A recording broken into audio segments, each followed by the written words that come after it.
Assalamualaikum warahmatullahi wabarakatuh. Sahabat beriman, setiap Idul Adha, dilaksanakan pula penyembelihan hewan kurban setelah sholat Id. Adapun untuk kurban ini, banyak yang berasumsi bahwa kurban bisa dilakukan untuk orang yang sudah meninggal. Lalu, bagaimanakah hukum kurban untuk orang yang sudah meninggal? Tonton sampai akhir agar tidak sesat. Dukung channel ini dengan cara like, komen, dan subscribe. Terima kasih. Sahabat beriman, mengenai hal ini, terdapat berbagai pendapat dari ulama. Dirangkum dari berbagai sumber, berikut adalah penjelasan selengkapnya, mengenai hukum kurban untuk orang yang sudah meninggal. Kurban adalah ibadah yang dianjurkan oleh Allah bagi umat Islam. Pada dasarnya, ibadah kurban wajib dilakukan bagi orang yang masih hidup, sebab mereka masih memiliki kewajiban menjalankan amar ma'ruf nahi munkar. Beberapa menyebutkan bahwa ibadah kurban boleh dilakukan untuk mengirim pahala bagi orang yang sudah meninggal. Terkait hal ini, dirangkum dari artikel Jurnal Pelaksanaan Ibadah Kurban bagi orang yang sudah meninggal oleh Andri Muda N.S.T., ada beberapa pendapat yang berbeda mengenai kurban untuk orang yang sudah meninggal. 1. Berkurban dapat dilakukan dengan mengikut mereka yang masih hidup. Artinya seseorang berkurban untuk dirinya dan keluarganya, dengan diniatkan bagi anggota keluarga yang masih hidup, maupun telah meninggal. Pendapat ini berasal dari hadis dari Jabir bin Abdullah yang berkata, "Saya pernah menyaksikan Rasulullah Shallallahu Alaihi Wasallam pada Idul Adha di musola. Setelah selesai khutbah ia turun dari mimbar, dan didatangkan kepadanya seekor kibas, kemudian Rasulullah menyembelihnya dengan tangannya sendiri, dan mengucapkan Bismillahi wallahu akbar. Kurban ini untukku dan umatku yang belum berkurban." H.R. Abu Daud. Hadis ini sifatnya dhaif. 2. Berkurban untuk orang yang sudah meninggal, dapat dilakukan sebagai kiriman hadiah atau sumbangan pahala bagi mereka, yakni dengan memisahkan dalam niat dari orang yang masih hidup. Sifatnya boleh dilakukan, sebab pahalanya dapat sampai ke mereka, karena dikiaskan kepada sedekah. Oleh karena itu, jika ingin bersedekah kurban kepada orang yang sudah meninggal, niatnya harus dibedakan dengan orang yang masih hidup. 3. Berkurban untuk orang yang sudah meninggal, bisa dilakukan berdasarkan surat wasiatnya.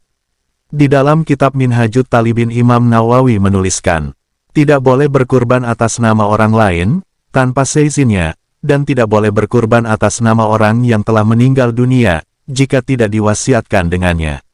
Secara tegas, Imam Nawawi menjelaskan bahwa, kurban tidak boleh dilakukan apabila tidak ada izin dari orang yang bersangkutan. Selain itu, tidak diperbolehkan pula untuk melakukan kurban, bagi orang yang sudah meninggal, jika mereka tidak memberikan wasiat apapun. Bisa dibilang, izin dan wasiat adalah dua hal penting, yang harus dipertimbangkan sebelum melakukan kurban.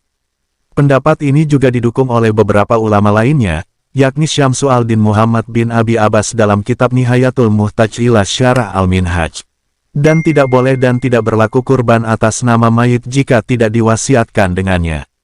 Sahabat beriman, lantas bagaimana pula menurut UAS Ustadz Abdul Somad menanggapi hukum berkurban untuk orang yang sudah meninggal?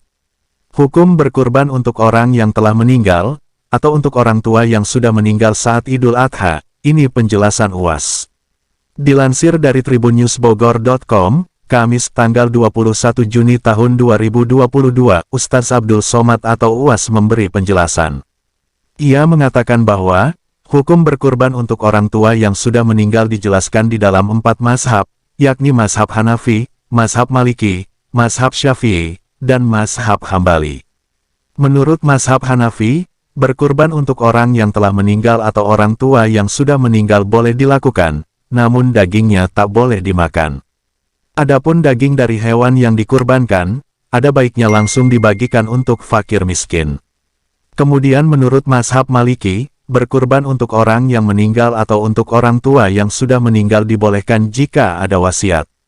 Jika tidak ditinggalkan wasiat, namun tetap berkurban untuk orang tuanya yang sudah meninggal, maka hukumnya makruh. Pahalanya ada, tapi perbuatan dia melakukan itu makruh, jelasnya. Hukum ini juga dijelaskan dalam mazhab Syafi'i. Menurut mazhab Syafi'i hukum berkurban untuk orang yang telah meninggal, atau untuk orang tua yang sudah meninggal saat Idul Adha juga makruh dilakukan. Terakhir mazhab Hambali, membolehkan berkurban untuk orang yang telah meninggal atau orang tua yang sudah meninggal, tanpa harus meninggalkan wasiat dan boleh memakan dagingnya. Bahkan tak hanya itu, pahala berkurban pun sampai kepada orang tua yang diniatkan. Sahabat beriman, adapun syarat bagi orang yang hendak melaksanakan kurban ada 4, antara lain. 1. Muslim, karena kurban adalah perintah yang ditujukan bagi umat Islam, untuk mengikuti sunnah Rasul. 2. Merdeka, artinya bukan budak yang berada di bawah ikatan seseorang. 3. Mukalaf, yakni balik dan berakal. 4. Mampu, dalam artian punya kelebihan harta setelah memenuhi kebutuhan pokok, termasuk membayar hutang selama hari Idul Adha dan Ayyamut Tasyrik.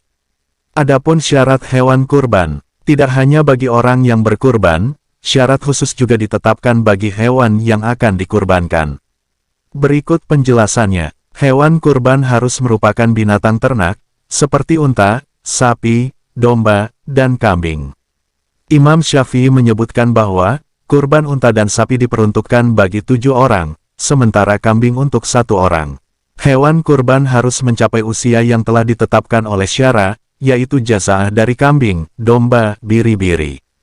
Kambing harus berusia setidaknya 2 tahun, atau gigi sudah terlepas, sapi juga sama. Sementara, untuk kurban unta harus berusia 5 tahun terlebih dahulu.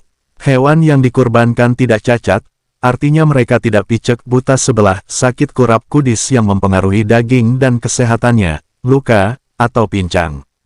Hewan tidak kurus yang menghilangkan otak, sumsum. Hewan disembelih dalam waktu yang ditentukan syara, yakni setelah pelaksanaan sholat Id pada tanggal 10 Zulhijjah, hingga terbenamnya matahari pada hari tasyrik tanggal 13 Zulhijjah. Adapun untuk rangkaiannya adalah, sholat Id di pagi hari, khutbah, kemudian penyembelihan hewan kurban. Syarat proses penyembelihan, ada beberapa syarat yang harus dipatuhi untuk melaksanakan proses penyembelihan, antara lain. Penyembelih harus berakal dan mumayyiz, tidak boleh dilakukan oleh orang gila, mabuk, anak kecil yang belum mumayyiz, atau orang tua yang pikun. Penyembelih harus muslim, niat untuk menyembelih. Menyembelih hanya untuk Allah semata. Menyembelih dengan menyebut nama Allah dan bismillah. Menyembelih harus menggunakan benda tajam yang dapat mengalirkan darah, seperti pisau, besi tajam, atau batu yang tidak menyiksa proses kematian hewan. Wallahu alam bisawab. Sahabat beriman, dukung channel ini dengan cara like, komen, dan subscribe, agar channel ini dapat berkembang, dan selalu menyiarkan dakwah Islam, berdasarkan Al-Quran dan hadis. Terima kasih. Akhirul kalam, Assalamualaikum warahmatullahi wabarakatuh.